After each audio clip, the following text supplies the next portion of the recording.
வாரமா, ஒரு மாசமா, ஒரு வருஷமா தெரியலையே. என்ன ராஜா, உங்க அட்ரஸ் எங்க இருக்கு சொல்ல முடியுமா? ஆஹா, அடுத்த ஷிப்டுக்கு ஆள் வந்தாச்சு. யூஸ் பண்ணிடுறா சீனி. ஏன் சார், இந்த அட்ரஸ் உங்களுக்கு சொல்லி ஆகணுமா? அப்படின்னா இவர் தலைய கொஞ்ச நேரம் பிடிங்க, அட்ரஸ் சொல்றேன். தலை அந்த கையில இருக்கு, அட்ரஸ் இந்த கையில இருக்கு, தாராளமா சொல்லலாமே. ஆஹா, ஆளை பார்த்தா அரக்கிரிக்க மாதிரி இருக்கா, ஆனா அலாட்டா இருக்கானே.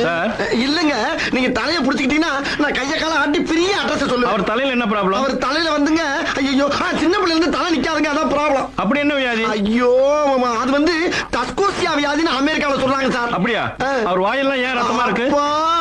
அது வந்துங்க அப்பப்ப கீழே வந்து பல்லு தெரிச்சு போகுதுங்க. அப்ப உங்களுக்கு இங்கெல்லாம் ரத்தமா இருக்கு? ஐயோ, இந்த நீசப்பைய மேல சாயப்பெல்லாம் படுதுடா. அப்ப உங்க